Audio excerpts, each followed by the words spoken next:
Some coffee's fast, but not fresh. Some coffee's fresh, but only after a long wait. Speedway coffee is made fresh at the push of a button, hot or iced, so you can have fresh coffee your way, right away. Find a store near you at speedway.com/locations. When you join Saia LTL Freight, you belong to something bigger from day one.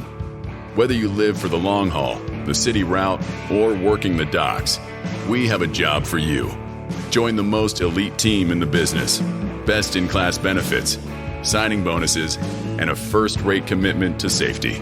To start your journey with us, go to workatsaia.com. That's workatsaia.com.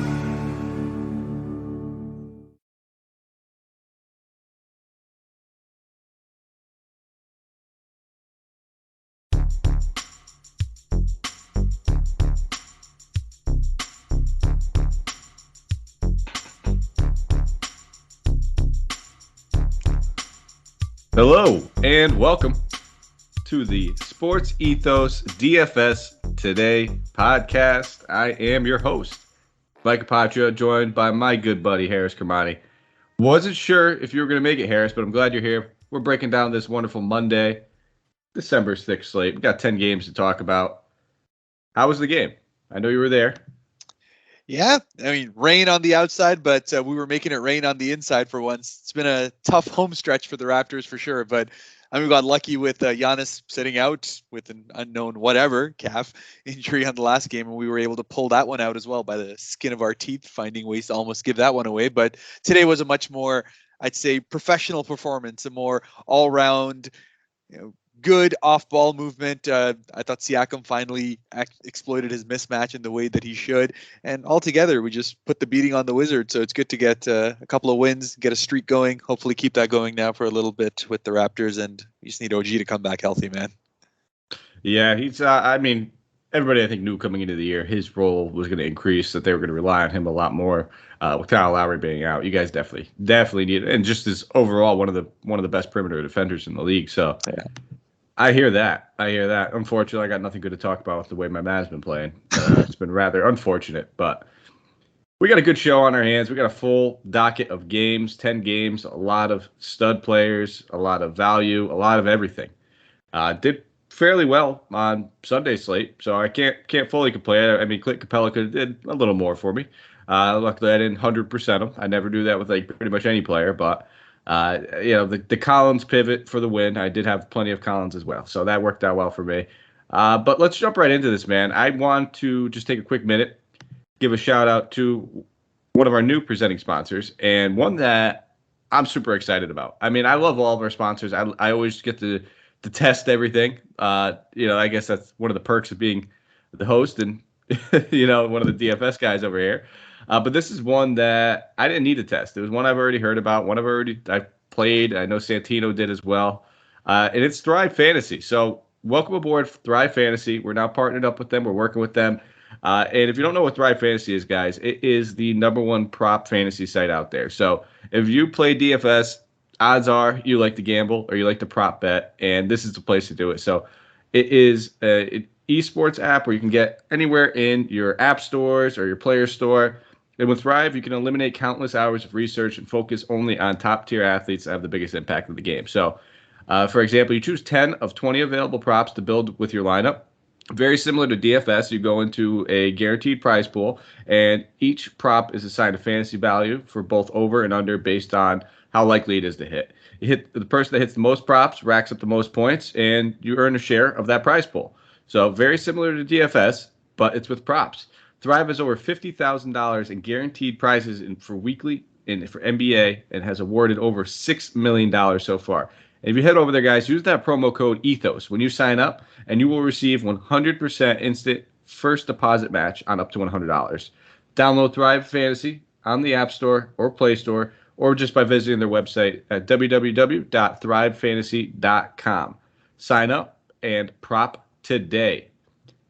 So I already know I'm already going to be dialing up some of these for tomorrow. I'm super excited. I think, maybe not on tomorrow's or on tonight's segment, but I think starting soon, we're going to be throwing in a little Thrive segment at the end of our shows of maybe one of our favorite prop bets, and you could just go on there as well and do regular props. If you bet 4 props and you win all 4, you 11 times your bet. So that was one thing I took advantage of for football today. Missed on one of them, of course, but still had a great time doing so. You could turn a little bit of money into a lot of money. And if you have an edge, props are the best way to do it. So head over there, promo code ETHOS. Let's jump right into this slate, man. Really looking forward to it. We have the Philadelphia 76ers traveling to Charlotte.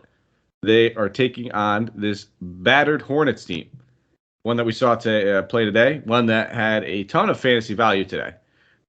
So right now, this game's coming in at a 219 game total. There is no spread. Hornets, we do not have the injury report, but as we know, LaMelo Ball, Jalen McDaniels, Terry Rozier, Mason Plumlee, all these guys are in the health and safety protocols. For the Sixers, Tobias Harris is questionable. He missed that last game due to an illness. And then we have Paul Reed in the G League. Grant Riller ruled out. Ben Simmons ruled out. Jaden Springer in the G League. So I'll pass it over to you. I'll let you lead off with Philly. Who are you looking at? Yeah, and with the Tobias Harris questionable status, it really all just comes down to who's going to be the guy to be able to do the little bit more. We saw George Niang get 29 minutes, get to 27.5 DK points, and he just always gives you that little bit of extra value when he's got that when he's got a shot going. So it's a nice spot to be able to look at. But beyond that, I mean, the Joel Embiid one, it really all comes down to which stud you're going to go with. You can't go wrong with Joel. I mean, 11,000. He's got a great matchup to be able to absolutely exploit here. Charlotte's just absolutely dead as far as size is concerned, and Philly's going to definitely be running through him. So he could very easily go ahead and put up a big 50-60 night over here and really take advantage of that. But the advantage you'll get is a lot of guards are probably going to be passing the ball into him. So, a lot of these other guys start to come into their own with potential to be able to get in. So we already spoke about George Niang and Tyrese Maxey at 6,700 is always one of those guys where, he's got the capability to be able to get to that 35 to 40 line, but it's almost like picking teeth as to which game will actually be in. Much like we have your Harrison Barnes, man, Tyrese Maxey's a guy I never get right. So he could very well go off and kick me in the teeth, but I'll probably end up fading him for that price tag. And really just comes down to the cheap guys there. I do, again, going back to my duel of Matisse Thybulle, Danny Green, both those guys are just at price tags that are just excellent. That we're going to talk about a ton of value guys here today, and there's definitely guys with higher upside to be able to go out here. But Danny Green got 34 minutes in the last game, and we know he just needs to hit a couple of his shots because his defensive stats and rebounds are always going to find a way to be able to get him to it. So there's a decent chance that he can get into that mid-20s, and really that's the major areas there. There's guys of value to be able to have, and then Embiid is your stud of choice if you do decide to go that route rather than one of the other guys later on. I can't argue with it. Yeah, I mean, this is a smash spot for pretty much all centers going against. They started Nick Richards today. They'll probably end up doing that again. Charlotte will, just to try to match up with Embiid's size. But they were bad against centers even when they had Plumlee, let alone without Plumlee. They're very vulnerable. This team gives up a ton of three-pointers. Granted, they're missing 4 of their players, so maybe they get a little bit better. I don't know. I'm going to chalk it up there and say they do not. So I think Seth Curry, Danny Green, both those guys are in play. Those are probably the 3 main guys I'm looking at for the most part. So I'll be looking at Joel Embiid. Like you said, pick your stud. There's probably 3 that I think are really in play for me tonight. And then I think looking at a little bit of Seth Curry, he's never highly owned or anything like that. Price tag's pretty comfortable. It's a fair price tag for him. It's not a great. You're not going to get a ton of value. But this could feel like it's one of his upside spots. And then Danny Green, solid value, but like you said, we'll talk about a bunch of them. On the other side of the ball, we saw them roll out Ish Smith as the starter, which for some reason I do not understand DraftKings algorithm and their pricing, because he went from being $4,800 on a Sunday to $3,400 the very next day. Why? I don't know. LaMelo Ball is not coming back in one day. And at $3,400, it's chalk. Everybody's going to play him. Don't get me wrong. It's kind of hard to avoid at $3,400. And if he's going to play 32 minutes like he did today, now granted, this was a game total today was 257. Don't think it'll be that high. But the dude took 14 shots. He's always going to chip in a couple of rebounds, a couple of assists. He's usually good for a steal or two. I think at one point in time, I don't know if it's like this anymore, he was notoriously known as the fastest NBA player.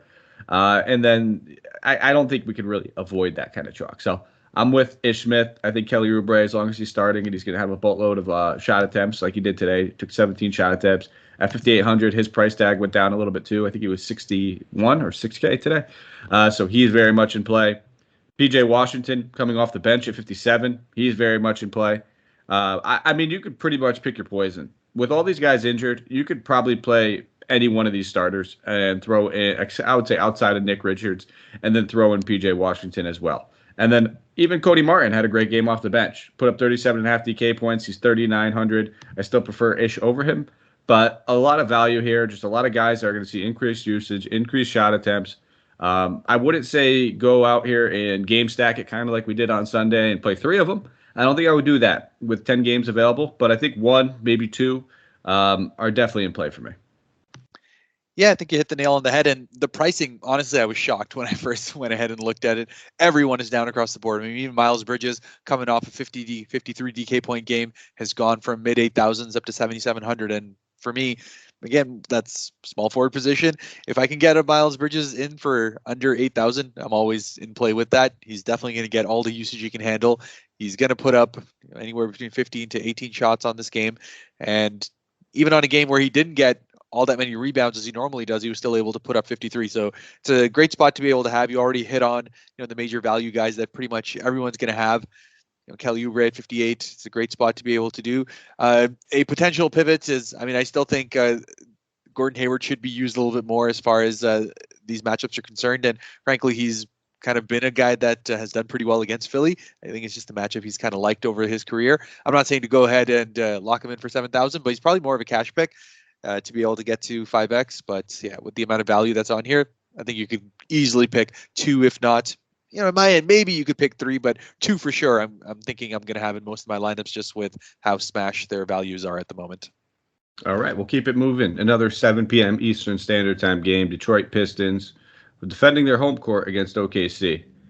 Hamidou Diallo has been ruled out. Corey Joseph is doubtful. Kelly Olynyk is out.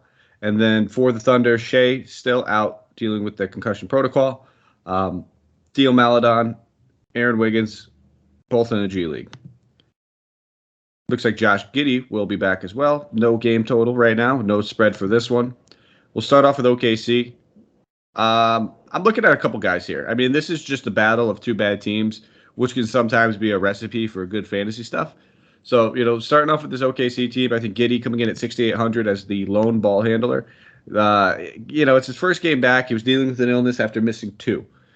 At 68, I don't necessarily love that price tag, but he definitely has the upside to pay off. No issues here. I think this could be one of those 35 DK point games where, yes, that's fantastic. Now at 6,800, there's some options out there that could put up 40 or 50. So I'm not going to say he's probably going to be the optimal play, but he's very much in play. I haven't been much of a Lou Dort guy this season, so I'll probably just continue that fade. And we should continue to see Trey Mann draw on the start, but he hasn't done much with it yet. It's been very underwhelming when he's been starting. He's getting the shot attempts, just not doing anything outside of that. Very, very lackluster ancillary stats. Yeah, I think he has 2 rebounds and 1 assist combined over the past 2 games. So I think, when it comes down to it, you'll probably just rather play Ish and some of these other value plays that we'll get to. So for me, it's really, honestly, it's only going to be Giddey. I don't know if you have anything else to add. Yeah, I think Giddey's probably the most useful guy out here. I'm still interested to see whether they keep starting Ty Jerome. We played 35 minutes in the last game. Again, didn't do exceptionally well with the minutes that he had. He's never going to be a massively high usage guy, but he did put up 14 shots in that game. So even if he can get a couple more of those 3s to go, he could very well smash that up. But I'll keep an eye out for it. But again, at 3,800, you can go back to Cody Martin on the other side. A little bit cheaper. Ish is going to be used everywhere. So there's just better value plays with more upside. Because if you're going for any of these mid-tier guys, like you said, Giddey as well, 6,800, he could maybe get you 40 on a good night. But there's probably guys I can spend a little bit more and go for Miles Bridges at 7,700 and have the potential for him dropping to 50. So it's just pick your poison situation. But I think there's better value plays. But Giddey's definitely in play overall. Some coffee's fast, but not fresh. Some coffee's fresh, but only after a long wait. Speedway coffee is made fresh at the push of a button, hot or iced, so you can have fresh coffee your way, right away. Find a store near you at speedway.com/locations. Shop on eBay this holiday season to get more For your dough on stand mixers. Or get more. For your buck on this season's hottest tech and gaming gear. And on eBay, you can even get more Cyber Monday rewind the clock deals. Cyber Monday prices are back for one day only. Get more and save more on premium brands with eBay's can't miss Monday deals. Get more when you get it on eBay. Yeah, and I think Jerome was mostly starting with Giddey out. So, Yeah. I just don't see it. I mean, maybe he starts over Man, just because Man hasn't really done much. There's always that option. If that's the case, yeah, I'm in with that. I'm cool with him. On the other side of the ball, though, Detroit, who are you really looking at? Yeah, the Detroit situation is the same weird thing. The only guy that I've found myself trusting and who's definitely getting the minutes to reward that trust has been Isaiah Stewart. And it just comes down to, with everyone out, with Kelly Olynyk there is just in a situation where he's finally getting into that early to mid 30-minute situation, and he'll rack up your double-digit boards. And with even a couple of those shots going in, he'll probably get you that low-end double-double. And at 5,500, he's easily a lock to be able to get you in low to mid 30s as far as DK points are concerned. So, from a center, a few guys that have a safer floor at the moment for that price tag.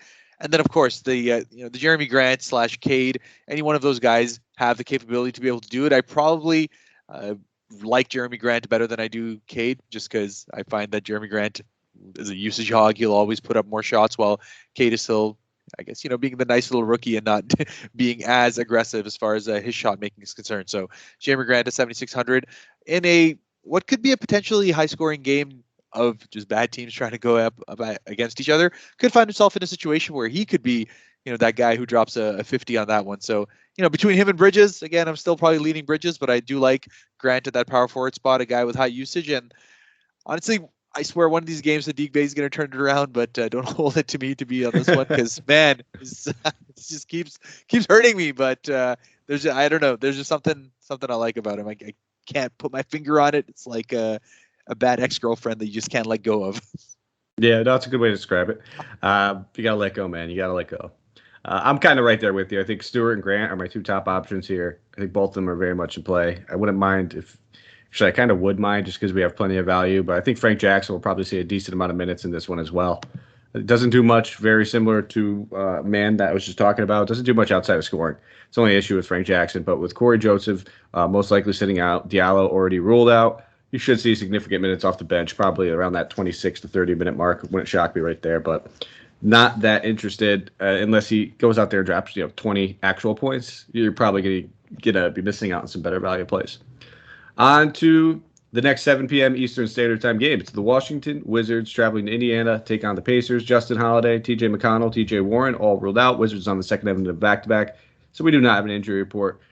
We did know, or did hear, that Spencer Dinwiddie will sit out this game for rest. It's a back-to-back. He played on the front half of it, so that I think we could expect. It's a 2-11 game total right now. There is no spread, but I did see that there were some rumors or some things swirling around a little bit that Washington was favored by like 4 or 5 points, which I thought was shocking. So if you still see that line out there anywhere, let me know, because I would love to go bet that, especially knowing that Dinwiddie's sitting. But not really looking at anybody here on the Wizards. I haven't been playing many Wizards for the past couple weeks. I think if the one you could take a look at is always Daniel Gafford, but the minutes, they're not really trustworthy. They're up and down, so he's nothing more than a tournament play. Outside of him, though, not much interest. If you want more value, I guess another guard at around that 3K mark, you could look at Aaron Holiday. He generally has been drawing the starts, playing 30 minutes in the absence of Dinwiddie or Beal. Doesn't really do too much with them. Does have a little bit of a floor, I guess, around that 18-point mark or 15-point mark, where we're at 3K. It won't crush you. And then he could get you anywhere sometimes. I'd say on the high end, you're looking at 28, 29. But still probably prefer Ish over him. Yeah, you're probably right. Between Gafford and Harrell, I usually find myself leaning towards Harrell, especially at this kind of price tag, where he could be of interest. But again, there's centers that are going to be later on in the slate as well that are around that same price tag that I would much rather go to. So yeah, not really looking at any of the Wizards. Though on the Indiana side, I probably have a little bit more interest just because of the fact that T.J. McConnell being out opens up a little bit more for someone like a Chris Duarte, who's at 4,700. He's going to be able to get more shots up. He got to 25 DK points in the last one, even though he just shot 6 of 15. Never going to be amazing as far as ancillary stats are concerned, though. He was rebounding a little bit better earlier in the year, so I'm hoping he can get back to that, 5 to 6 rather than 3 to 4 that he's been sitting at. But pretty solid floor for him as far as just pure actual points that he'd be able to put up. It's unlikely that he gets less than 15, given the fact that they just need his offense, and he'll likely be playing a lot with the second unit as well, which is great for his usage. The other side is just the Caris LeVert situation, where you got to pick which night he decides to do well, but his price tag just continues to be something alluring at 6,000. He always has the capability to drop 25 actual points alongside everything else, as he did in the Miami game and dropped 38 DK points there. So I think Sabonis and Brogdon are just a little bit outside of my price range. And, I always love Turner, but again, better center options today. Duarte and LeVert are probably the main guys I'm looking at as far as Indiana's concerned. I thought for sure you were going to say Turner, just because you do always mention him and you love him. And he dropped 64 DK points on him earlier in the year. I'm pretty sure it was an overtime game. So take that for what it's worth. But this is also where I think correct me. I mean, you're the Miles Turner guy. I think he had his career high against him, which was 40 actual points. Yes. So it was a little outlandish. I don't expect him to ever take. I think he had 22 shot attempts in that game. I don't think I'll have 22 shot attempts in this game. But at 5,900, there is probably better options. I'm keeping him in my player pool for now. I've been playing Duarte the past few nights. It's left me a little underwhelmed. He's the one guy that, as lineups are locking, I'm looking at him and I'm, on a smaller slate, I'd probably like him a little more. I'm going to keep him in my player pool for now because, like you said, earlier in the year, he showed promise. He was putting up some, 30 DK point nights, some 35. I think he even had a 40 in there. So the upside is there. It's just tough when he's sharing the shot attempts with Caris LeVert, Brogdon, Sabonis. Now he's playing fourth, maybe even fifth fiddle if Miles Turner's having a good night. So I think those are the two guys I really have the most interest in. Outside of that, I'll probably be taking a pass on everybody else. So we'll keep it moving. Fourth game of the night, Memphis Grizzlies traveling to Miami, taking on the Heat. For the Grizzlies, Kyle Anderson, Sam Merrill, John Morant, Zaire. Oh, nope, Zaire's questionable. So Ja, Sam, Kyle Anderson all rolled out. Brandon Clark is doubtful. Zaire Williams is questionable, but doesn't really have much of a role for DFS that we need to be interested in anyway. And as of right now, let me just double check, 216 game total. So we'll start off looking at this Memphis team. It's been a team that a lot of people have been going to the well on. With John Morant being out, obviously we know that there's going to be usage of plenty being passed around. And we've just been seeing Desmond Bane and Dylan Brooks and Jaren Jackson, the group of that three, the trio, they've just been absorbing it. And, I mean, after that OKC game, I was shocked. I don't know if you happened to see that one. I hope you didn't. If you're especially if you're an OKC fan, I apologize. Plug your ears. But it was just abysmal defense being played. They were just having their way with them up and down the floor. I think it set an NBA record. I could be wrong there, but I'm pretty sure it was an NBA record set for one of the largest margins of victory. But I think Desmond Bane is getting up there in price tag now at 6,800. There's a lot of options on this slate that are around that 6,800 range that maybe end up being a little bit more enticing. I mean, we just talked about a couple in that Charlotte game that at the end of the day probably end up going there. He's a lights out 3-point shooter. He's like a 3-point specialist. He could get it done. The 9 rebounds in the last game are a little bit, abnormal for him. He's usually floating around that 4 to 6 range. So I just don't want to bank on the shooting to be there. It's going to be a tough matchup against Miami, especially if Jimmy does play, which right now he's not in the injury report. So we're assuming he does. Actually, I didn't even read the injury report. I'm sorry. Bam is ruled out. Marcus Garrett ruled out. Markieff Morris is out. Victor Oladipo is out. And Jimmy's actually questionable. I'm expecting Jimmy to play in this one, though. So I don't want to just necessarily go right back to the well. I think Dylan Brooks is one guy at 6,400 where he's not even – over the past 2 games, I've been actually shocked at his shot attempts. This is one dude I was expecting to have the Desmond Bane shot attempts around the 20 range. So that should probably get back to the norm. But for me, I'm not gravitating towards this team that much right now. I think, Melton, Tyus Jones, both those guys are firmly in play just because we know that they're going to have the usage. Tyus Jones put a back-to-back 35-point DK games. He's going to continue to start a point guard. He's going to continue to play big minutes. He's good for steals. He's good for assists. He'll chip in a couple rebounds here and there. And then Melton, if they feel comfortable and they actually play him, like they played him 26 against Dallas. Yep. He could easily get it done any given night. So those are the 2 guys I'm really looking at. I know you're going to mention Jaren Jackson. You always do. I'm a huge Jaren Jackson fan, but let me hear the reasons. You convince me. Why should I play him? I mean, it all comes down to, first and foremost, about matchups. He's going to be up against most likely Dwayne Dedmon for this vast majority of it. Otherwise, they don't have much size. Without Bam over there, they just don't have a guy who can chase him out. And it's just one of those where he's definitely going to get up a large portion of three-point attempts in a quick hurry. He didn't have a great game against Miami the first time around, only played 23 minutes in that game.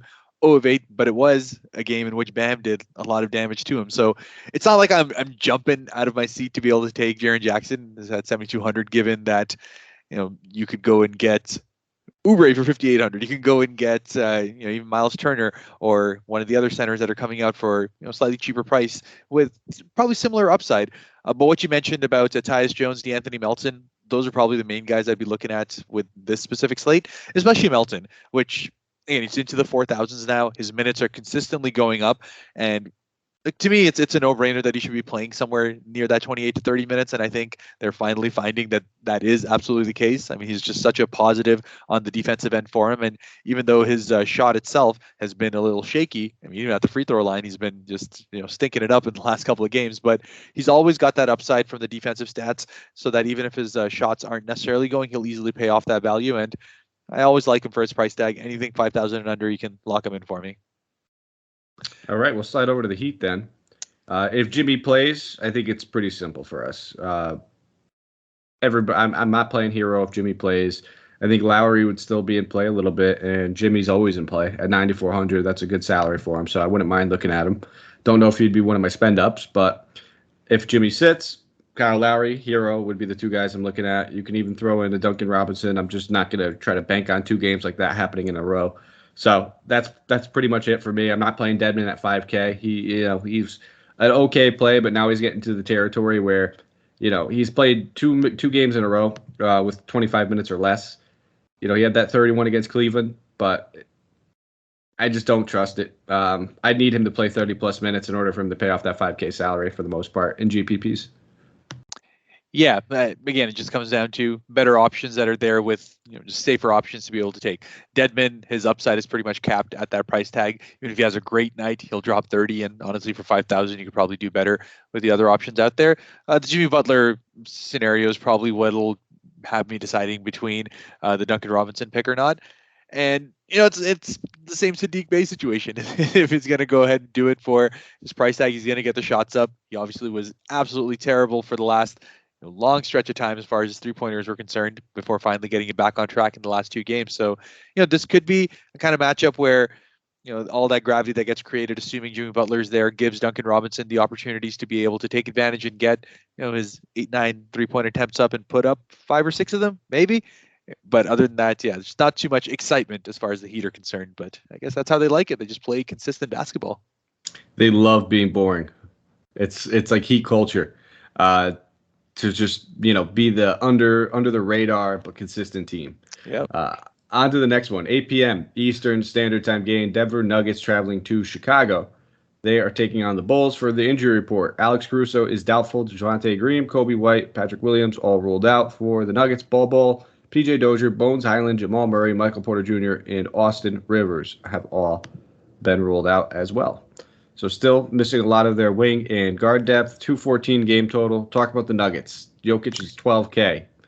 Absolutely. And I mean, it's all about how much you want to read into how well Jokic has done against the Chicago Bulls. Obviously, the team is slightly different than what they've had last year, but just to throw it out there, last year he was 37, 15, and 9 in his 2 games against them, shooting 60% from the field. So just absolutely monstrous against the Chicago Bulls. He's just loved the matchup regardless, and it's not like Vucevic has ever been all that great against Jokic in the matchups they've had. So, he's my favorite stud. I'll go ahead and throw it out there. Jokic in this kind of matchup in a close game, in an away game where he's likely going to want to keep establishing that he is still in that MVP race, even though Curry's running away with it, just continues to be that guy who can easily put up 60, 65 on a given night. He's going to get the opportunities here, and the rest of the guys here with Will Barton priced up is likely just a little less interesting to me. I know we just saw the Zeke Naji game on this last one, but we're just going to go ahead and avoid that one. Don't want to chase too much of the box score as far as that's concerned, but the rest are just at pretty much fair price tags. Aaron Gordon, Monte Morris, all these guys are at pretty much capped upside as far as their prices are concerned. So it's really Jokic or bust as far as Denver is concerned for me. I'm right there with you. I'm not chasing the Zeke Najee game as well. Just kind of taking the wait and see approach. He did play 34 minutes. It was also a blowout. But even though it was a blowout, it feels like they're slowly integrating him a little bit more. So keep an eye on it. He could be a guy that if he's playing 24 to 25 minutes, we could start looking at. But as of right now, I'm not willing to put my bankroll on that. On to the Chicago side of things. Definitely gets a little interesting with Caruso being doubtful. I think Derrick Jones Jr. comes into play as one of our more comfortable value plays at 3,600. He could definitely get it done for us. Has dual eligibility. Played 33 minutes in that last one. Only 8 actual points, but coupled with the defensive abilities that he does have, he's super athletic, super bouncy, can get the blocks, can get the steals. So I definitely want to keep an eye on Derrick Jones Jr. Definitely think he's in play for value at 3,600. It has the makings to slate to feel very stars and scrubby. So one of the guys that you could couple with Ish Smith and some of these other value plays that we're going to get to in a little while. Outside of them, I just don't want to pay the premium price tags on DeRozan and Levine on this type of slate. So I think for me, it's really just going to be Derrick Jones Jr. Yeah, it's the only guy I had lined up too. It's going to be a game I actually enjoy watching just because I expect it to be a super tight one all the way through. And DeRozan's been playing out of his mind, but hey, his price tag is not reflecting that. So yeah, no upside there as far as those guys are concerned. So just move it on. Moving on to the next game, we have Cleveland traveling to Milwaukee, taking on the Bucks here, 8 p.m. Eastern Standard Time game. Cleveland on the second end of a back-to-back, so no injury report for them. But for the Bucks, Grayson Allen, Giannis, and George Hill are all questionable. Dante DiVincenzo rolled out. Brook Lopez just underwent back surgery, so he is out as well, along with Semi Ojeleye. As of right now, this game looks like it's coming in at a 215 game total. I'll pass it over to you. Talk about Cleveland, and they've been red hot. Yeah, they've been really, really good. And it's really come on the back of a guy I just can't ignore anymore, which is Darius Garland. I mean, I've got him in my real fantasy teams all across the board, but from a DK standpoint, I've just been kind of been iffy as far as his price tag is concerned to see whether he truly starts to embrace his offensive role and get more aggressive on it. And that's exactly what we've been seeing in the last 2 games now. I mean, to put up 54 against Utah, excellent effort. 59 in the game before that against Washington, and he just continues to be just that much more comfortable. And we know Milwaukee's always going to be a super tough defensive matchup. And see, that's where I actually think Darius Garland's finding himself to be taking himself to that next level, that matchup proof, wanting to have those tough defensive matchups and do that. So today he got a lot of Donovan Mitchell against them, and he did really, really well. They just lost out at the end over there. Was a really, really good game to watch all the way through. But at 7,900, I mean, he's got the upside now to be able to drop 50 on any given night. He's a guy you could probably go with as a good pivot. I don't expect that too many people are going to be jumping on him, and with that shooting guard eligibility, that just makes him that much more exciting to be able to pick. And otherwise, Ricky Rubio just continues to be in play all the way through. His price tag is pretty fair for what he can do, and it was really just a shot that needed to come back, shooting around 25 to 30% for like 5-6 games in a row, but he finally got himself back on track in this game.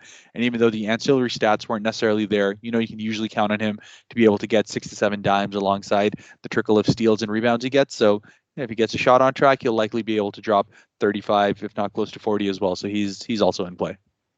I'm really just looking at the 2 top guys, Jared Allen and Garland. Both these dudes have just really taken their game. You said it with Garland to a new level this season. Jared Allen's been extremely efficient, probably one of the most efficient players in the NBA this season. Coupled with his rebounding upside, where I can't even remember. Looks like back on Boston on November 13th was the last time he didn't have double-digit rebounds. But he's taken at least, feels like 10 shots a game. And he's very efficient from the rim. They're pretty much putbacks. They're pretty much dunks. We know that Milwaukee's pretty vulnerable at the center position. So 8,400, I'm not going to say he's my top center, just because I think there's some better value out there. But when you're looking at cash games and just you have the money and just somebody who routinely is putting up 40 DK points a night, he's definitely an option. And I think Garland, he's very much in play for me. I don't know if I'll fall on him all that much, simply because I think, I know you said you don't think he's going to draw ownership. I think he does, just because there's people at box score chase and they're going to see 250 DK point games in a row. I normally don't love targeting guards going against Drew Holiday. It's just a pet peeve of mine. I've been watching Drew Holiday for the past, I would say, 6 years routinely, just because he's one of my favorite players. and he puts clamps on people. There's no doubt about it. The guy is extremely, extremely good. So I'm not going to say I'm going to avoid him. I'll keep him in my player pool. I just said it to start, but I don't know where I fall on ownership-wise. Like, how much do I actually get? On to the Milwaukee side of things. Obviously, we need to wait on Giannis. It's just that simple. If Giannis plays, we're probably not spending up on these guys like Drew Holiday and Middleton, both of them getting a massive price increase with Giannis off the floor. Same thing with Bobby Portis now. He's up to 7,800, coming off of a big game. But I can't play these guys if Giannis plays, if Giannis sits. It's still a premium price tag for these guys where you really need everything to kind of go right. Like Drew Holiday is probably not paying off that price tag 85. Middleton, he could pay it off, but it's not going to be by a lot. He could have a 50-point game coming. I haven't seen one in a long time from him. And then Bobby Portis going against the group of Mobley and Jared Allen, it's going to be a tough matchup for him. They're going to need his size, bottom line. They're going to probably throw Cousins out there for at least 15 minutes in this one, I imagine. So I just don't love these price tags, and that's what it comes down to. I like the matchup for him. Just don't love the price tags. Yeah, and I think you've pretty much hit that. I was actually hoping that Cousins can get to 18 minutes on this one because I think he'll easily pay it off if he does that, just going up against Jared Allen. But yeah, it's between if Giannis is out, and then I start to look at those cheap centers they have there. I know I'm going to butcher the name, but Mamu Kalashvili got to play mid-20s minutes in each of the two games that he's gotten so far. Shown great rebounding upside, and it's just one of those guys who's just great off the ball, diving to the rim. So at 3,400, again, centers is not often a spot that you can get decent value for that kind of price tag. So if Giannis is out, maybe he gets into my player pool as well, just given everything else out there. But yeah, the rest of them are just priced too fair for my liking. Let's just put that. I'm so glad you attempted his name and not me. We all know how that would have went, man. It would have been brutal. Funny thing enough, I was talking with my buddy about it, and he's like, "Yeah, we were watching this Bucks game, friend from back home. So I was on speakerphone with him when the game was on. He was like, how long it took me to learn Antetokounmpo and how to say Antetokounmpo, and now they go out and get this guy. He's like, this is gonna take forever. He is a Bucks fan, so." Looking on this next game, but before we get to it, quick shout out to Manscaped. Guys, head over to manscaped.com. We talk about them. We try their products. We love their products, and now I'm recommending you to do the same. If you use that promo code HoopBall20, you get 20% off plus free shipping on all their premium products, including their Perfect Package Kit, the Lawnmower 4.0, and everything else that they have to offer. The number one male grooming company out there. You hear about them a lot for a reason, and simply because they are one of the most notable. They are one of the most trustworthy. They also have one of the best customer service departments. So if you ever have any issues, they will be there to help you. And I can tell you, you probably won't. I've had the Lawnmower 3.0. My tracking says the 4.0 should be here in the mail tomorrow. But I have had an issue with 3.0 since I've had it. And it is all fantastic products, guys. So head over to Manscaped. Use that promo code HoopBall20. All right, next game. Excuse me if you hear my maniac dog in the background. Atlanta Hawks traveling to Minnesota. Hawks, second half of a back-to-back. No injury report for the Timberwolves, though. Patrick Beverley is questionable. Jalen Noel is questionable. D'Angelo Russell is questionable. And Karl-Anthony Towns is questionable. So Russell dealing with that right ankle soreness. Towns, we know, missed that last game due to a tailbone contusion. Everything I'm reading says that he's most likely to play. That is Towns. But what are you looking at in this Atlanta team? Second half of a back-to-back for him. Yeah, and as far as Atlanta's concerned, it's just, again, the price tags are very solid for what they have been doing up till now. And Trey Young has been consistently breaking out, but now he's past that 10K mark where even though he has the upside to give you that 55, 63 as he's done in the last, 2 out of the last 3 games, it's just one of those where I don't necessarily love going ahead and putting him in a back-to-back. Just don't think Atlanta likes to really drag their guys to play a lot of minutes in back-to-backs. They'll spread it out a little bit more and ensure that these guys remain fresh. Kevin Huerter stays in play for me just because he's getting his shots up now. And I mean, even if he had that 38 in the last game, not necessarily even chasing that, it was just more confidence for how he's playing and getting that usage. He's definitely enjoying the time that Bogdan Bogdanovic is out. He's been the major beneficiary as far as usage rate is concerned. So at 5K, he's definitely in play for me. Again, with that small forward eligibility, becomes a guy that I take a little bit of interest in. And John Collins, at 7,100, he's probably the one guy on a back-to-back situation where they'll probably still run him out there. I mean, the last back-to-back they had, he still had, I believe, 34 or 36 minutes on the second one. So, pretty solid play as far as he's concerned. But yeah, not too much interest from an upside perspective. But I think in Kevin Huerter, they have a guy who can at least give you 35 for his price tag at the moment. Yeah, and I actually want to keep an eye on Trey Young just because he came into Sunday's game questionable with knee soreness. And then at one point he banged his knee in the game, and he looked like he was not like necessarily hobbled, but he was wincing a little bit. He was rubbing it. So this could be a scenario where we end up seeing him sit. We don't have the injury report, so we don't know yet, but it wouldn't shock me if he does. And if that happens, I think, DeLon Wright, Lou Williams, both those guys would come into play.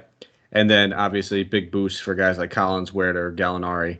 So that's kind of the situation I'm monitoring, but I think Huerter's in play either way. The dude's just been lights out. He's been one of their big guys that has stepped up in the absence of guys like Cam Reddish. And the shot attempts have to go somewhere. Without Bogdanovich, without Hunter, without Reddish, it's not just going to be Trey. It's not just going to be Collins. Huerter's been playing that third fiddle for him, and he's been doing a splendid job. Dual eligibility, that always helps. So, I kind of want to go back to the well on Capella in this one, but, hasn't scored more than 8 points over the last 3 games. But this is easily one of those matchups where he could bust out of that little slump that he's been in. It is a back-to-back, which always worries you, especially when you're talking about guys with limited minutes and this and that. And, he's dealing with Achilles soreness probably for the past 3.5 years, it feels like. But I love targeting centers going against him, going against Karl Anthony Towns. So I'm going to keep him in my player pool. So it's really just Collins, Huerter, Capella for me, unless we see Trey Young sits. And then I think we could take some stabs at some more guard value. Just when, why not get more? But I don't think we have enough on this slate. Sliding over to the other side of the ball, a lot of names questionable here. If Cat sits, I think we're going right back to the well with guys like Naz Reid, Jared Vanderbilt. Vanderbilt's price tag all the way up to 5.5 now, though. So a little less enticing, but the rebounds will continue to be there. Always getting defensive stats that we'd love to see as well. If we see that Towns plays, I'm not playing Vanderbilt or Naz Reid. It's just that simple. Now, Anthony Edwards coming in at 81. If Russell and Towns are out, this dude might shoot 33 times. But is he going to be enough to be able to keep this game in check is my one worry, because once you start taking out some of these big guns, it is a pretty lackluster roster. Towns and Russell both sit. If Beverly sits, Beasley comes into play. It's a lot of mixing and matching, a lot of options that we have, but it's just tough to make decisions right now without the news. And if they all play, to be honest, I probably won't have many shares of any of them. Yeah, it's completely fair. And honestly, I'm surprised that Karl Anthony Towns is actually leaning towards the probable side because, one, I watch a lot of Minnesota games, and that fall was nasty. It was really, really bad, straight onto his tailbone. I was actually worried that he wouldn't be able to really walk too well after that. He had to go straight to the bench. He had to lie down completely sideways, and it was bad. So I'm surprised that if he's able to get through, I think he might just be warrioring it, but I don't think he'll have the mobility. Is that a pun because he's eventually getting traded to the Warriors? I hope. Well, I don't know if he'd want to be able to get into that scenario, but that'd be cool. But yeah, as far as Cat's concerned, I mean, the price tag continues to be amazing for me anytime under 10K. As I've said, not only in my articles and all the pods, I love taking Cat in any of those scenarios, but not in this one because I just don't trust him to be at 100%. Just given the fact, the way that he fell, I just can't see anyone coming back from that right away. Malik Beasley, though, is in play for me just because I think D'Lo has been one of those guys similar to, we talked off air about Porzingis, that guy who's just always nicked up, always finds a way to be off the floor on just basic things. In this case, he's got ankle soreness, and I wouldn't be surprised if he went up and sat. And because of that, Malik Beasley got an opportunity to put up another 19 shots as he did in the Brooklyn game. And even though he was 6 of 19, he was able to pay off his value there. And he's always got enough upside to be able to hit those threes. He's not going to shoot 28% from 3, given most scenarios. He's been a pretty close to 40% shooter for the vast majority of his career. So I like him as an actual player, and I think this is one of those games where, if any of these guys are out, I think Malik Beasley is the one who could have a big night and be good value for you. I'll never forget when his dad shunned me on Twitter. True story. Yeah, I said Monty Morris was better than his son. And I didn't say that directly to him. I was just talking simply for a DFS perspective because Jamal Murray was out one night when they were all on the Nuggets. And his dad favorited my tweet and did not take kindly to it. But it's still true. How did Beasley do that night? I think Beasley actually outplayed him. I'm not gonna lie. I'm pretty sure Beasley outplayed Morris. It wasn't by much. It was one got 24 DK points, the other one got 28. But if I remember correctly, I'm pretty sure Beasley did have the better night. And His dad was right. I don't know what to say. You beat me there, but we'll move on. Enough of that. No, I'm kind of like, yeah, I should have said that. Next game, San Antonio Spurs traveling to Phoenix, 9 p.m. Eastern Standard Time game. This one should be pretty good for fantasy, is what I imagine. Devin Booker's still out. Frank Kaminsky, as we know, is out. Dario Saric won't be back anytime soon. Abdul Nader is out as well. For the Spurs, Keita Bates-Diop is questionable, and Devin Vassell's questionable. Zach Collins is still out. This game is right now coming in at a game total of 218.5. I don't know if we mentioned Atlanta's, but 221 if we didn't. 218.5 for this one. For the Spurs, I think there is some decent options here. DeJounte Murray is always one of my favorite plays because he never draws any sort of ownership. He's very consistent. I think the only time that he has bad games are when me and Haaris are actually both on him. But we got away with one the other night, man. Yes. He had a good game in that other one, so we'll take that. But he's in play for me for sure, and he's going to be one of those top 3 options I talked about as far as spend ups that I alluded to earlier in the show. This is just a good matchup for him. I'm expecting this to be a fairly competitive game, but at 10-2, a guy that routinely puts up 50. Could get that 60-point upside. He actually had a 59-point game against them earlier in the year, and that was on 41% shooting. So he triple-doubled with 18, 10, and 11. I don't know if he's a triple-double in this one again, but a guy that just routinely has that consistency, 10K, and I know he's always got that upside locked in there. Phoenix scares a lot of people off. It doesn't really necessarily for me, though. So, a guy that I'm expecting to probably be on the lower end of the ownership as well. So sign me up. I'm good with some DeJounte. Outside of him, I think Pirtle at 6K, very much in play. Another guy who's just routinely very consistent. Never gets you much less than 30 if he does.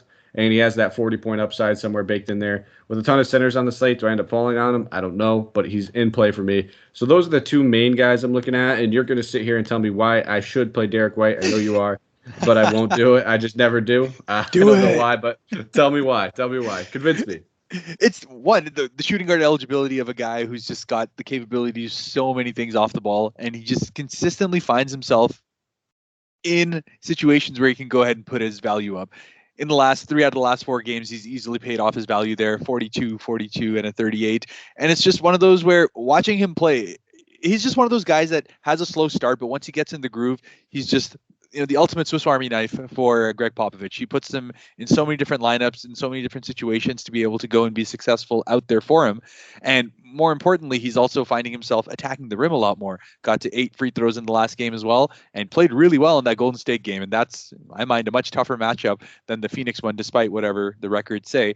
So yeah, Derek White, for anything in my mind, 60, 68, 6900 and below is always in my player pool. I just like having him there, and I've had him in for all of these last matchups that he's had. Derek White's been in my lineups, and 3 out of those 4 he's done pretty well. In fact, even paid off the 6,300 one. So I like him. I like the matchup, and he's probably going to get a lot of Mikal Bridges on the other side, which is probably the one worry. Honestly, he's like the one defender on the Phoenix Suns I'm actually afraid of in general. I think he's super underrated, and is he the warden or the sheriff or whatever they call him now? But he's just absolutely nasty in terms of locking down. Very similar to Drew Holiday in terms of how they go about their business. And yeah, that's one spot that might be of a little bit concerned, but I think that's actually why I'm leaning more towards the Derek White thing, because much like DeJounte Murray, he's likely going to have low ownership because of things like that, because of worries about Phoenix, but he's got the upside to be able to put up 40 on any given night. All right, you did a good job. That's I just like to get you fired up so that our listeners can get the the best out of you when you got to convincingly talk about one of your players. I knew that was coming. That's why. No, he's actually going to be in my player pool, but I still, at the end of the day, I still don't think I'm going to land on him all too much.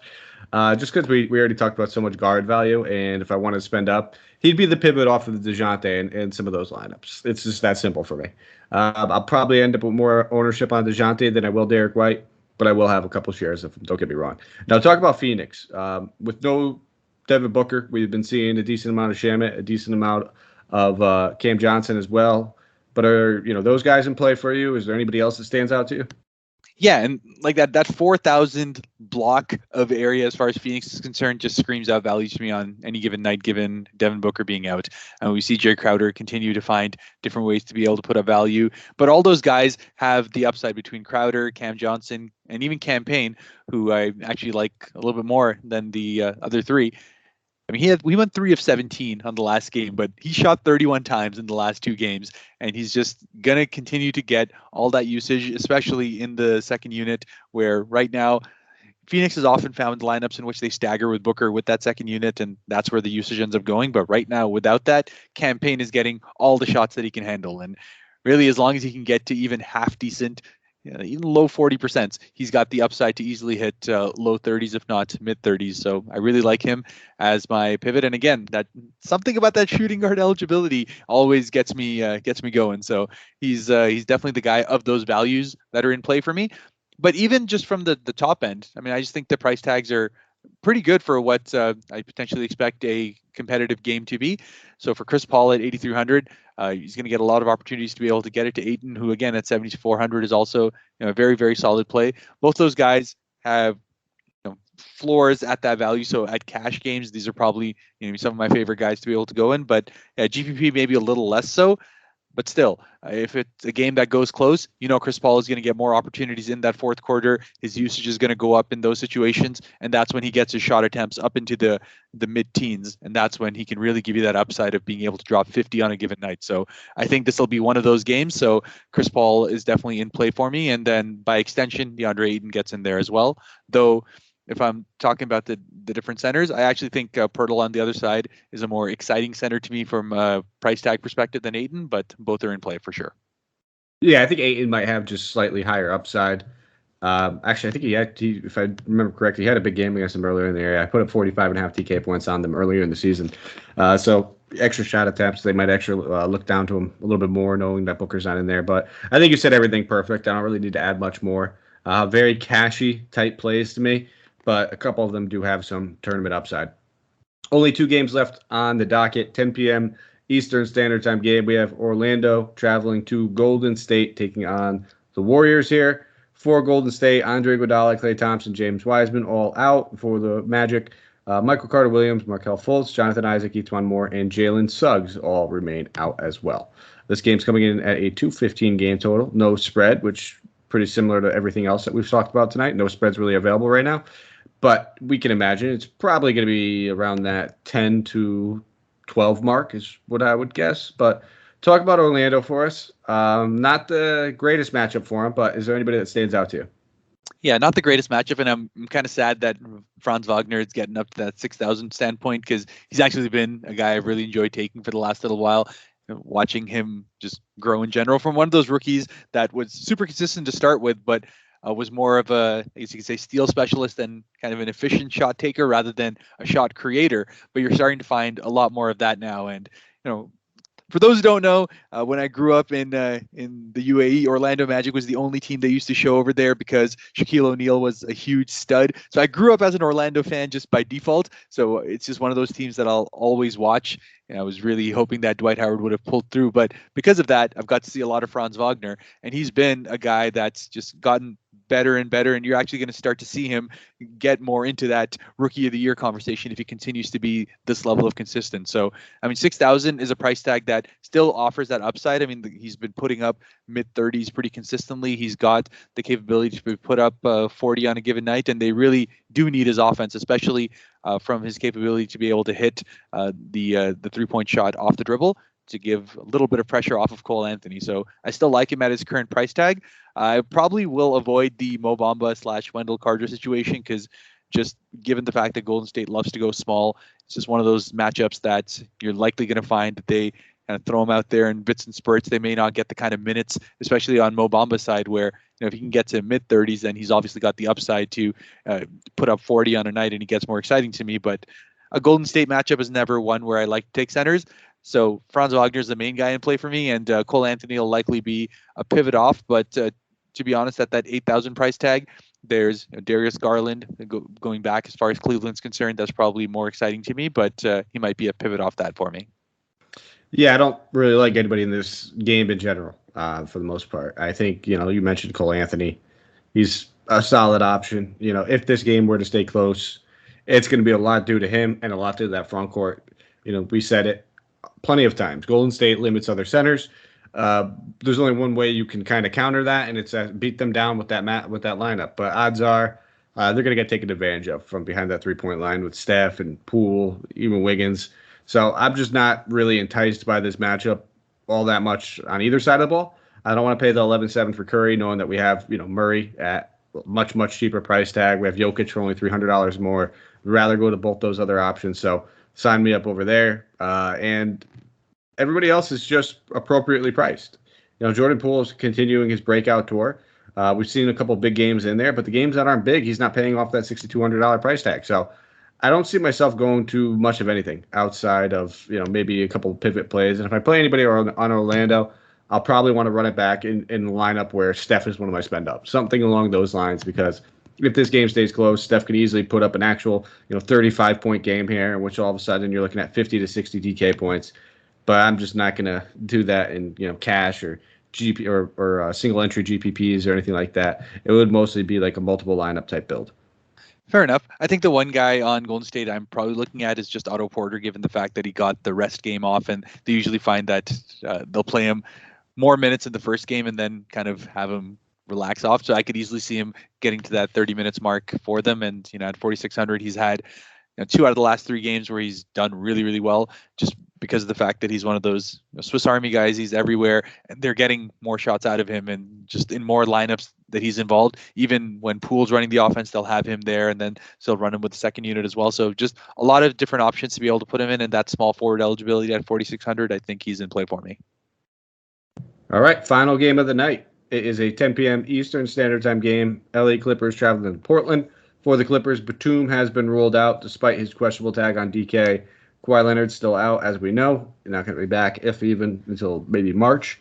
And then for the Trailblazers, Damian Lillard is out. CJ McCollum is probable. Anthony Simons sprained his ankle in that last one. Looked pretty bad. He's probably going to miss at least a couple weeks is what I imagine. He is ruled out. Nasir Little is questionable. Right now, this game looks like it is coming in with a game total of 221.5. So a nice little late night hammer. Is expected to be pretty high scoring. So why don't you talk about this Clippers team? Paul George at 10-6. Do you prefer him or Murray? Between them, I definitely prefer Murray. And honestly, Paul George is of the 3 major big guys between Murray, Embiid, and Jokic. They definitely take the cake of the ones that I take. So Paul George is likely not. And honestly, none of the other Clippers are really jumping out to me, though. In a matchup where you're likely going to see Nurkic get to play more, Zubac definitely comes into play. It's just one of those matchups where he gets to bang against a guy, big muscular one, gets to have the opportunity to play somewhere close to that 29 minutes that he got to do in the last game. And he got up against Rashawn Holmes, got up against Metu. He's likely going to get that kind of scenario again against Yusuf Nurkic. So that upside gets there. He's going to get his double-digit rebounds. He'll probably get the opportunity to put up anywhere between 6 to 8 shots, and he's always super efficient there. So a low-end double-double with a couple of defensive stats there will easily get him to that low 30s. So he's definitely in play at 5,100. Beyond that, if you look at the box score, Marcus Morris has been excellent over the last 2 games. It's just one of those guys that Clippers just need the offense from, just because outside of Paul George, both Reggie Jackson and Eric Bledsoe have just been terrible from an efficiency standpoint, especially Eric Bledsoe. So they've had to find more guys to be able to help them out. And with Batum out, you've been finding more lineups in which Marcus is going to get his opportunities. And I said, if it's not him, then Zubac is going to be there. So both those guys are my major guys to be able to look at. Yep, perfect right there. George and Morris are the only 2 guys I'm looking at. On the other side of the ball, Dennis Smith Jr. starting in place of Simons and Lillard, getting an extremely expensive price tag now. Went all the way up from near minimum salary at $3,400 to now $5,300. So came out, had a great game, took 14 shot attempts, ended up putting up over 40 DK points. I'm a big Dennis Smith Jr. fan. I thought this guy was going to be the truth. I really did when he was selected in the draft. I wasn't sad to see him go, because it ended up getting us a return of Kristaps for pennies on the dollar. At 5,300, he's in play. He's still in play just because there's somebody that's going to have to take shot attempts. It can't be all CJ. I'm not paying that $9K for CJ. Powell's going to be the other guy that's going to get the rest of the shot attempts, but just hasn't looked good all season long, in my opinion. He'll probably end up getting a decent amount of that Paul George defense as well. So I think Dennis Smith Jr. is probably one of the lone Rangers on this Portland team that I can really consider. And I think Nurkic's in play. He's played great against this team, but he's only averaging about 24 minutes, coupled with almost 35 DK point average. So it's really going to come down to the minutes. I can't trust him in cash or single entry, but I think in tournaments you could definitely take a stab at him. It's just that simple, where if he were to get 30-plus minutes, which maybe now he does, because now we're talking about a team that has Ibaka back, so they have a couple options that they could play at center.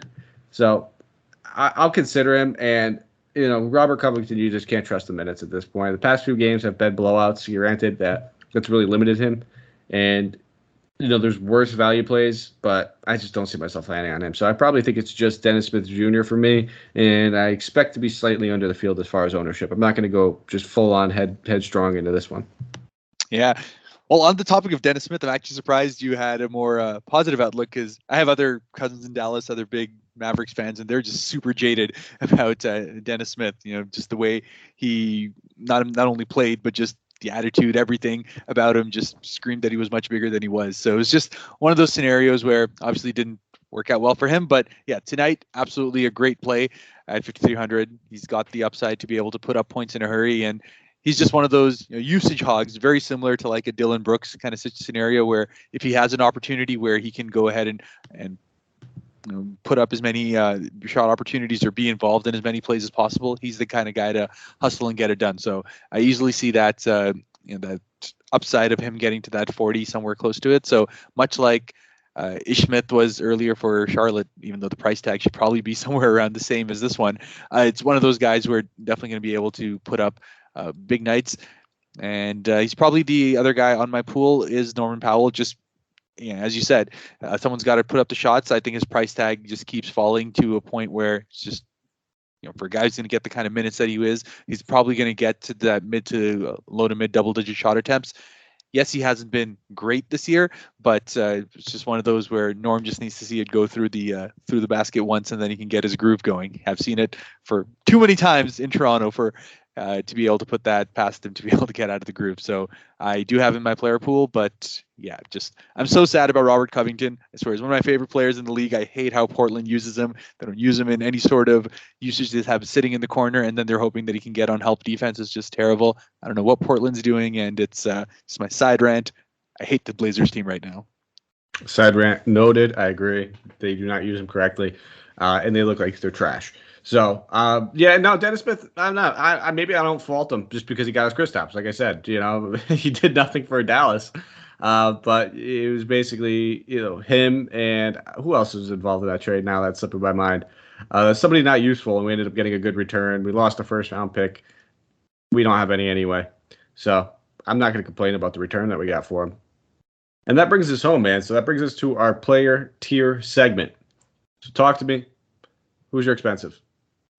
Yeah, and spoke about it earlier. Between the three main guys, Nikola Jokic is my favorite of all of them. Just one, purely from his upside perspective in a close game. That's where you want to be able to take him, much like Giannis, one of the best per minute DK points producers in the league. And he's just got the upside to be able to drop you high 60s. He's had great matchups against Chicago. He's had great matchups against Vucevic when he was on Orlando as well. It's just been one of those matchups where he just goes ahead and thrives. So, as long as this game stays as close as I think it's going to be, I think it might actually be the most fun game of the night to watch. And I think I'm going to enjoy watching it with Jokic as my stud. I agree. He probably would be mine as well. But I'll go with DeJounte then at 10-2. I mentioned everything about DeJounte before. Consistent. I like the matchup. Expecting this game to stay closer than most people think. Well, maybe not. I mean, without Devin Booker, I think most people probably anticipate that it's not necessarily going to be a blowout, but I expect this to be a little bit of a back and forth game. So I really do like DeJounte in this one as well. Has that triple-double upside like Jokic. So put both those guys on the map. I think both of them are very, very much in play. And then we'll go to the mid-tier. So 8K or less. I already think I know where we're going to go.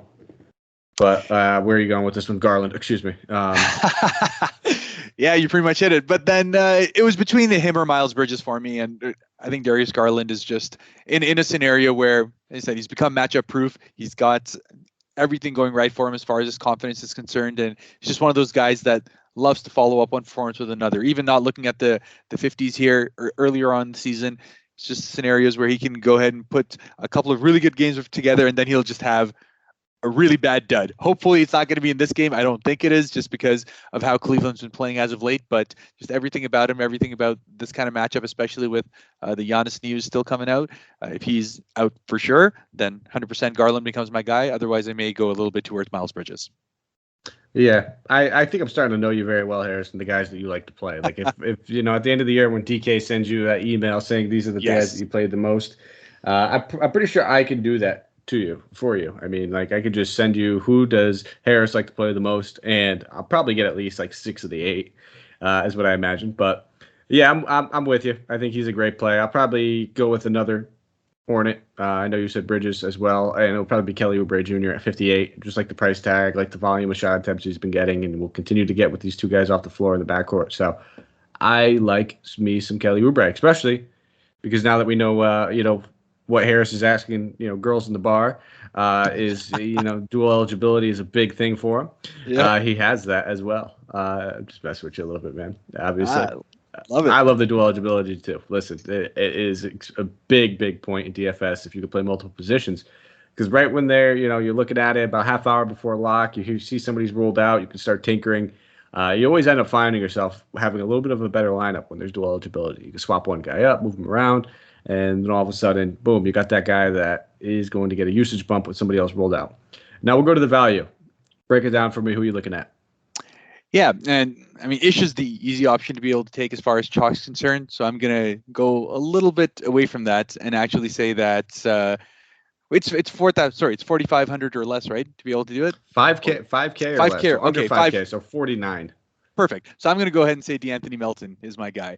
I love the way that his minutes are continuing to go up. Memphis is finding that they are most successful in the lineups with him on, and it's just one of those where shot attempts are going up as a result. He's got double-digit shot attempts in all of his last 3 games. He's up to 26 minutes, and I expect him, honestly, to be getting closer to that 28 to 30 that he was earlier on in the season, especially with Ja Morant out. They're going to need a guy that they can depend on defensively and a guy who can find all the different ways to be positive on your team. So with that, he gives you the upside to get to that mid-30 DK points on any given night, and his price tag has gone below 5K, so sign me up with some DeAnthony.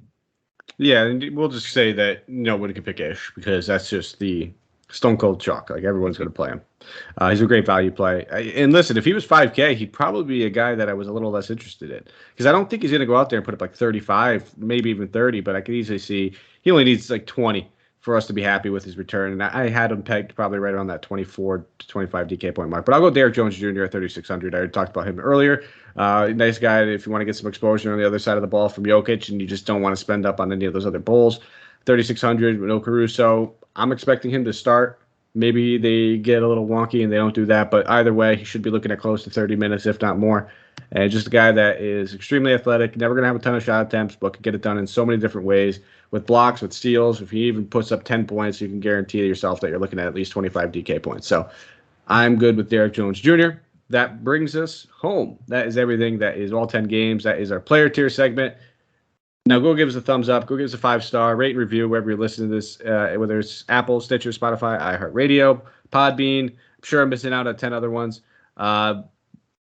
Just please, make me beg, please, 5-star thumbs up. Really do appreciate it, guys. And then give us a follow on Twitter. You can find me at Mike Apotria, MikeApotria.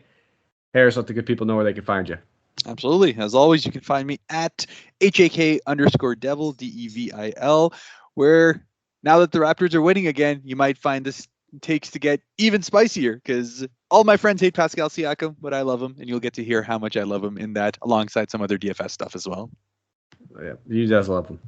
He is one of his guys on the Harris top 8 most played. I actually hated him tonight, and that bit me. He had a great game. Can't lie about that one. I try to own my mistakes, man. You got to.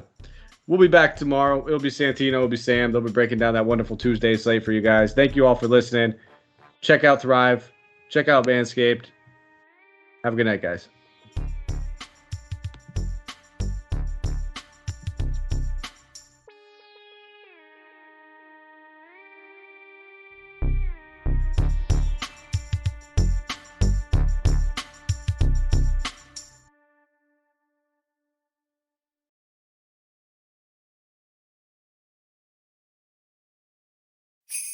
Shop on eBay this holiday season to get more for your dough on stand mixers, or get more for your buck on this season's hottest tech and gaming gear.